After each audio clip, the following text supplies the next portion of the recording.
என்ன கொடுத்துக்கிறாங்க ஆக்சுவலா 23 அவனே கொடுத்துக்கிறான். அந்த அந்த இன்டர்வல் வந்து 1/4 1/4 இருக்கணும்.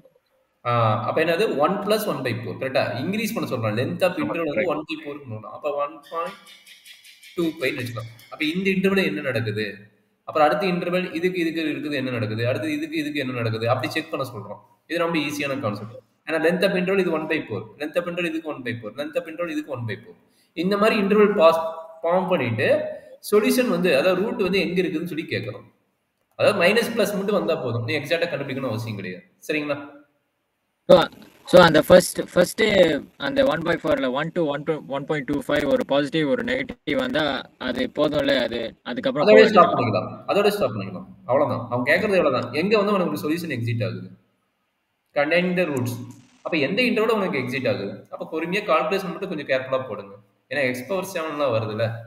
அப்ப f of x = என்ன எடுப்பீங்க? x⁻7 + 3x - 10. அப்ப f of 1ங்கிறது கால்குலேஷன் பிரச்சனை கிடையாது.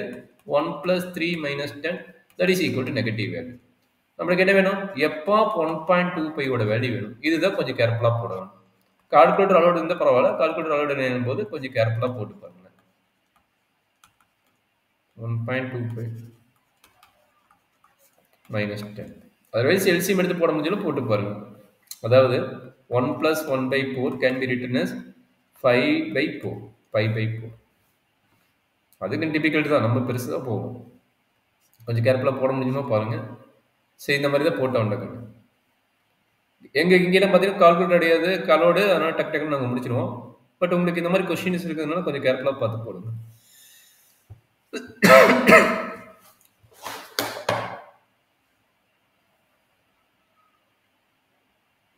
அதுக்கு அந்த பவர் 7 அது மாதிரி பவர் பண்றதுக்கு ஏதாவது ஷார்ட்கட் மாதிரி இருக்கா? இல்லைன்னா அது மேனுவலா தான் பண்ணுமா? மேனுவலா தான் பண்ண வேண்டிய, அதுதான் பிரச்சனை. மேனுவலா தான் போடணும். பெரிய நம்பரா வந்துருக்குல்ல. ஷார்ட்கட் எனக்கு தெரிஞ்சு என்னடா இருக்குன்னு. ஷார்ட்கட் இருந்தால் பரவாயில்ல, ஷார்ட்கட் இல்லை.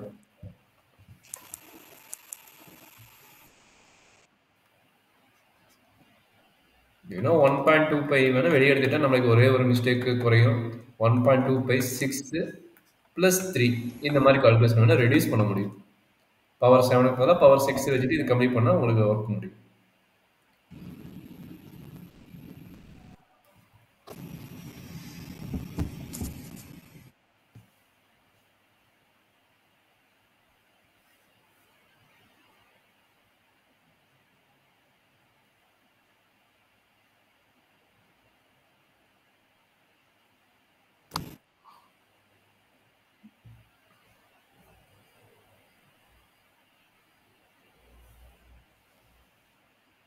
ஸோ அப்ராக்சிமேட்டாக இது எவ்வளோ வருதுங்கிறாங்கன்னா -5.96 வருதுங்கிறாங்க. சரிங்களா? செக் பண்ணி பாருங்க. -5.96 வருதுங்கிறாங்க. சரிங்களா? ஓகே. அப்போ இது நெகட்டிவ், இது நெகட்டிவ். அப்போ சொல்யூஷன் வந்து இது ரெண்டுக்கு நடுவில் இல்லை. அப்போ அடுத்தது பண்ணிப்பீங்க 1.25 to 1.5க்கு கண்டுபிடிப்பீங்க. சரிங்களா? 1.25 to 1.5க்கு கண்டுபிடிப்பீங்க. இது வந்து நெகட்டிவ் வேல்யூ தெரிஞ்சிருச்சு. அப்போ 1.5க்கு இது என்ன கிடைக்குதுன்னு செக் பண்ணால் போதும். அதாவது இது கால்குலேஷன் வந்து நீங்கள் போடுறது தான். ஏன்னா அவ்வளோ லென்த்தான ப்ராப்ளம். இவ்வளோ பெரிய பவர் கொடுப்பாங்களா கொடுக்க மாட்டாங்கன்னு நினைக்கிறேன். ஏன்னா உங்களுக்கு புக்கு ப்ராப்ளம் ஆகுது, அதனால நான் எடுத்தேன். நான் எடுத்துக்க மாட்டேன். மேனுவலாக போகிறதுக்கு இது கஷ்டம் தான். கொஞ்சம் கேர்ஃபுல்லாக போடுங்க. இதனோட வேல்யூ என்னன்னு மேனுவலாக போட்டு பாருங்க. நான் வேணா கால்குலேட்டர் போட்டு சொல்கிறேன் என்ன வேல்யூ வருதுன்னு. கால்குலேட்டர் போட்டால் 11.59 வருது. 11.59 வருது. அவ்வளோதான். ரெண்டே இன்டர்வல் வந்துருச்சு, பரவாயில்ல. ஏன்னா கால்குலேஷன் மட்டும் கொஞ்சம் லென்த்தாக போகும், பார்த்துக்குங்க. அப்புறம் ரூட் லைஸ் பிட்வீன் எதுக்கு இருக்குன்னா 1.25 to 1.5 இருக்குது. The roots lies between. ஓகேங்களா? நீ பட் கால்குலேஷன் போட்டு தான் கண்டுபிடிக்கணும். ஓகேங்களா? பொறுமையாக போட்டு பாருங்க. பாசிட்டிவ் நெகட்டிவ் வருதுன்னா ரூட்ஸ் அவ்வளோதான். நீ கன்க்ளூஷன் இதுதான். ரூட்ஸ் லைஸ் பிட்வீன் 1.25 to 1.5 அதோட ஸ்டாப் பண்ணால் போதும். நம்ம அதுதான் கொஸ்டின் கேட்கணும். சரிங்களா? ஓகே, சரி.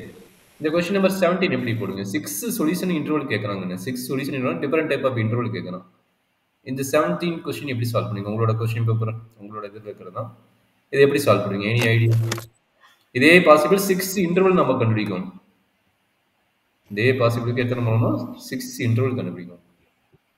எக்ஸாக்டா டிஃபரெண்ட் டைப் ஆஃப் 6 இன்டர்வல் கண்டுபிடிக்கணும். சரிங்களா? ஒரே இன்டர்வல் இல்லை, அங்க வர அவனே சொல்லிட்டான் பாரு, என்ன சொல்லிக்கிறான், ஒரே இன்டர்வல் இல்லாம என்னது வெவ்வேறு இன்டர்வல் கண்டுபிடிக்க சொல்றான். டிஸ்டிங்ஸ் சிக்ஸ். ஸோ அது சொல்லுங்க. அது like one interval two interval 2 to 3 3 to 4. அப்ப 2 to 3 இந்த மாதிரி ஓகே. ஆர் 0 to -1 அப்ப இந்த மாதிரி டிஃபரெண்ட் இன்டர்வல் கண்டுபிடிக்க சொல்றோம். சரிங்களா? ஸோ அது கொஞ்சம் கால்குலேஷன் கொஞ்சம் லென்த்தாக தான் போகுது, கொஞ்சம் பொறுமையாக மட்டும் மல்டிபிகேஷன் பண்ணி பழகு, அப்புறம் வந்துடும். சரிங்களா? சரி, எஃப் ஆஃப் 0 ஃபர்ஸ்ட் போடுங்க. எஃப் ஆஃப் 0 போட என்ன கிடைக்கும்? 0 0 -1 அப்போ நெகட்டிவ். அப்போ எஃப் ஆஃப் 1 போடுறாங்க. எஃப் ஆஃப் 1 போட என்ன கிடைக்கும்? 1 -8 + 10 -1. அப்போ எவ்வளோ கிடைக்குது?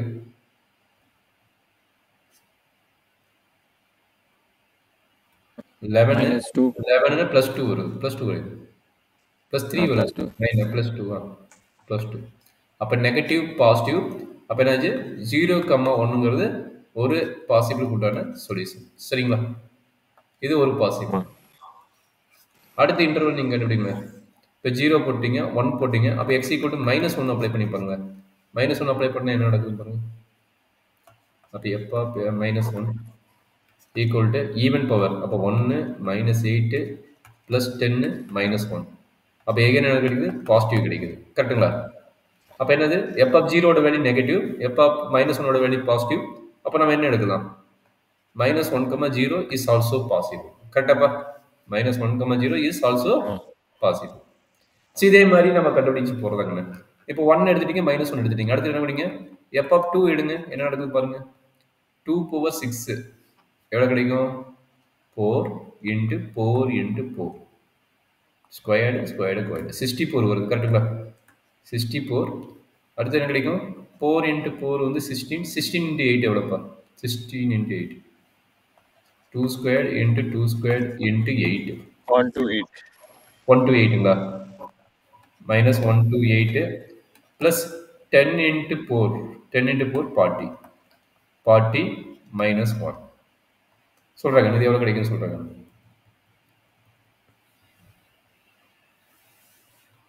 -1 to 8 மைனஸ் நெகட்டிவ். ஓகே, எந்த வேல்யூ வந்து இது நெகட்டிவ். அப்ப ப்ரீவியஸ் ஒன் என்ன? எப்ப பொண்ணோட வேல்யூ என்ன? பாசிட்டிவ். கரெக்ட்டுங்களா? இது பாசிட்டிவ், இது நெகட்டிவ். அப்ப என்ன value? 1 to 2 is also another interval. கரெக்ட்டுங்களா? 1 to 2 is also another interval. அப்ப எத்தனை ஆச்சு நம்மளோட இன்டர்வல்? 1 2 3 இன்டர்வல் வந்துச்சு. இதே மாதிரி என்ன பண்ணலாம்? -2க்கு அப்ளை பண்ணுங்க. x = -2க்கு. -2க்கு இதே வேல்யூ தான் வரும். செக் பண்ணிக்கணுங்களா? அப்ப f of -2 equal to same positive தான் வரும். பாசிட்டிவ் நெகட்டிவ் தான் வந்துருக்குது. அப்ப நெகட்டிவ் தான் வரும். செக் பண்ணி வேணா பாருங்க. செக் பண்ணி ஃபங்க்ஷன் வேணுமா? ஃபங்க்ஷன் மேல காட்டுறேன். இத ஃபங்க்ஷன் x = -2 -25 அதே இதுதான். அதே இது வரும். அதான் கேட்டேன். அப்ப அதே இது வரும்போது நெகட்டிவ். அப்ப நெகட்டிவ் என்னது? இது -2 எடுத்தோம். அப்ப -2 நம்மளோட இன்டர்வல் என்ன? -2, -1. இது எத்தனாவது இன்டர்வல்? 4th interval. சரிங்களா? அப்ப எதை என்ன எடுப்பீங்க? x = 3 எடுத்து பாருங்க and x = -3 எடுத்து பாருங்க. என்ன நடக்குது சொல்லுங்க. f of 3 ஓட வேல்யூ என்ன? f of -3 ஓட வேல்யூ என்ன? ரெண்டு சேம் வேல்யூ தானே. ஈவன் ஃபங்க்ஷன் ரெண்டு சேம் வேல்யூ தான். செக் பண்ணி பாருங்க. கொஞ்சம் லென்த்தா போவோம். ஏன்னா 6 அப்ப என்ன ஆச்சுன்னா 3² × 3² × 3² 729 170 x = 3. புள்ள கம்ப்ளீட் பண்ண ஆன்சரா? ஆமா. 117. அப்ப பாசிட்டிவ். அப்பா பாசிட்டிவ். அப்ப இது என்னது? பாசிட்டிவ். இது வந்து பாசிட்டிவ். அப்ப என்னாச்சு? 100 அது பாசிட்டிவ் வந்து 170. ஓகே. அப்ப பாசிட்டிவ்னா ப்ரீவியஸ் வேல்யூ என்ன? நெகட்டிவ் தானே. Previous value negative. கரெக்ட்டுங்களா? x = 2ங்கிறது என்னது? நெகட்டிவ் தானே. அப்ப 2 ல இருந்து 3 வரைக்கும் நமக்கு என்ன இருக்கு? சொல்யூஷன் இருக்கு. 2 to 3 is also solution exist. இது 5th வேல்யூ. அதே ஐடியா 6th வேல்யூக்கு இஸ் ஆல்சோ பாசிட்டிவ். அப்ப என்னாச்சு?